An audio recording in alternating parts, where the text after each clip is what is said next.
ನಮಸ್ಕಾರ ಸ್ನೇಹಿತರೆ, ಮಕ್ಕಳಿಂದ ಗಣಪತಿಯ ಆರಾಧನೆ. ಗಣಪತಿಯನ್ನು ವಿದ್ಯೆ, ಬುದ್ಧಿ, ಜ್ಞಾನವನ್ನು ನೀಡುವ ದೇವರೆಂದು ಕರೆಯಲಾಗುತ್ತದೆ.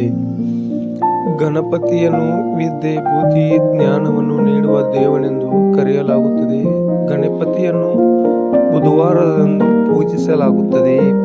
ಬುಧವಾರವು ಗಣೇಶನ ದಿನವಾಗಿರುವುದರಿಂದ ಈ ದಿನ ಕೆಲವು ವಿಶೇಷ ಕ್ರಮಗಳನ್ನು ತೆಗೆದುಕೊಂಡರೆ ನಿಮ್ಮ ಮಕ್ಕಳಲ್ಲಿ ಜ್ಞಾನ, ಏಕಾಗ್ರತೆ ವೃದ್ಧಿಯಾಗುತ್ತದೆ. ಮಕ್ಕಳಿಗೆ ಅಧ್ಯಯನದಲ್ಲಿ ಆಸಕ್ತಿಯನ್ನು ಹೆಚ್ಚಿಸಲು ಬುಧವಾರ ಈ 6 ಕೆಲಸ ಮಾಡಿ. ಗಣೇಶನನ್ನು ರಿದ್ಧಿ, ಸಿದ್ಧಿ ಮತ್ತು ಬುದ್ಧಿವಂತಿಕೆಯ ದೇವರು ಎಂದು ಪರಿಗಣಿಸಲಾಗುತ್ತದೆ. ಅವನನ್ನು ಪೂಜಿಸುವುದರಿಂದ ತೊಂದರೆಗಳು ದೂರವಾಗುವುದಲ್ಲದೆ ಜ್ಞಾನ ವೃದ್ಧಿಯಾಗುತ್ತದೆ. ಸಾಮಾನ್ಯವಾಗಿ ಅನೇಕ ಮಕ್ಕಳಿಗೆ ಅಧ್ಯಯನ ಮಾಡಲು ಆಸಕ್ತಿ ಇರುವುದಿಲ್ಲ ಅಥವಾ ಏಕಾಗ್ರತೆಯ ಕೊರತೆ ಇರುತ್ತದೆ. ಆದ್ದರಿಂದ ಬುಧವಾರದಂದು ಕೆಲವು ವಿಶೇಷ ಕ್ರಮಗಳನ್ನು ತೆಗೆದುಕೊಳ್ಳುವುದರಿಂದ ಈ ಸಮಸ್ಯೆಯಿಂದ ಪರಿಹಾರವನ್ನು ಕಾಣಬಹುದು. ಏಕಾಗ್ರತೆ ಹೆಚ್ಚಳ.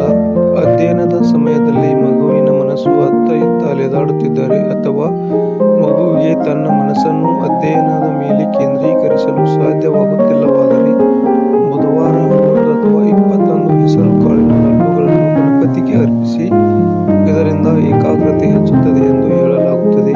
ಮಗು ಶ್ರದ್ಧೆಯಿಂದ ಅಧ್ಯಯನ ಮಾಡುತ್ತದೆ. ಅಧ್ಯಯನದಲ್ಲಿ ಆಸಕ್ತಿ ಹೆಚ್ಚಲು. ಗಣಪತಿಯ ಆರಾಧನೆಯಲ್ಲಿ ನಂಬಿಕೆ ಮತ್ತು ಸಮರ್ಪಣೆ ಮುಖ್ಯ ವಿಷಯವಾಗಿದೆ. ಆದ್ದರಿಂದ ಮಕ್ಕಳಿಂದ ಬುಧವಾರದಂದು ಗಣಪತಿಗೆ 11 ಗಂಟುಗಳಷ್ಟು ದುರ್ವಾವನ್ನು ಭಕ್ತಿಯಿಂದ ಅರ್ಪಿಸಿದರೆ ಅದು ಶುಭ ಫಲಿತಾಂಶಗಳನ್ನು ನೀಡುತ್ತದೆ. ಈ ಪರಿಹಾರವು ಮಗುವಿನ ಅಧ್ಯಯನದಲ್ಲಿ ಆಸಕ್ತಿಯನ್ನು ಹೆಚ್ಚಿಸುತ್ತದೆ ಎಂದು ಹೇಳಲಾಗುತ್ತದೆ. ಜ್ಞಾನದಲ್ಲಿ ಹೆಚ್ಚಳ. ತ್ರೈಮಾಯಾಕಿಲ ಬುದ್ಧಿದಾತ್ರೆ ಬುದ್ಧಿ ಪ್ರದೀಪಾಯ ಸ್ವರಾಧಿಪಾಯ ಲನಿತ್ಯಾಯ ಸತ್ಯಾಯ ಚ ನಿತ್ಯ ಬುದ್ಧಿ ನಿತ್ಯಂ ನಿರಿಹಾಯ. ಮಗುವಿಗೆ ಈ ಮಂತ್ರವನ್ನು 11 ಬಾರಿ ಜಪಿಸುವಂತೆ ಹೇಳಿ. ಗಜಾನನ ಈ ಶಕ್ತಿಯುತ ಮಂತ್ರವು ಜ್ಞಾನ ಮತ್ತು ಬುದ್ಧಿವಂತಿಕೆಯನ್ನು ಹೆಚ್ಚಿಸಲು ಬಹಳ ಫಲದವಾಗಿದೆ ಎಂದು ಹೇಳಲಾಗುತ್ತದೆ. ರಾಹು ಕೇತುಗಳನ್ನು ಶಾಂತಗೊಳಿಸಿ.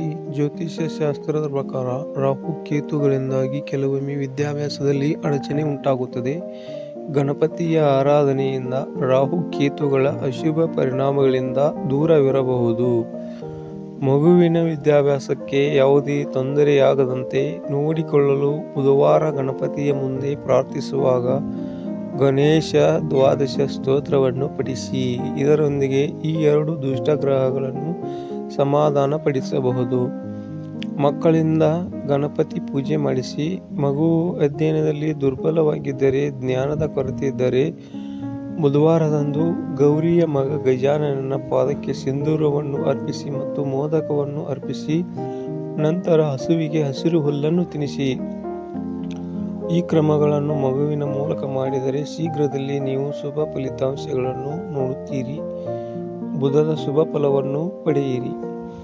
ಉತ್ತಮ ಅಧ್ಯಯನಕ್ಕಾಗಿ ಬುಧ ದೋಷಗಳಿಂದ ಮುಕ್ತರಾಗಬೇಕು. ಅಂತಹ ಪರಿಸ್ಥಿತಿಯಲ್ಲಿ ಶಿಕ್ಷಣಕ್ಕೆ ಸಂಬಂಧಿಸಿದ ಯಾವುದೇ ಸಮಸ್ಯೆಗಳಿದ್ದರೆ ಬುಧವಾರದಂದು ಹೆಸರು ಕಾಳುಗಳನ್ನು ದಾನ ಮಾಡಿ. ಇದರಿಂದ ಬುಧ ದೋಷವು ದೂರಾಗಿ ಕುಂಡಲಿಯಲ್ಲಿ ಬುಧನ ಸ್ಥಾನ ಬಲವಾಗುತ್ತದೆ. ಈ ವಿಡಿಯೋ ಇಷ್ಟವಾದರೆ ಲೈಕ್ ಮಾಡಿ, ಶೇರ್ ಮಾಡಿ, ಸಬ್ಸ್ಕ್ರೈಬ್ ಮಾಡಿ. ವಿಡಿಯೋ ನೋಡಿದ್ದಕ್ಕೆ ಧನ್ಯವಾದಗಳು.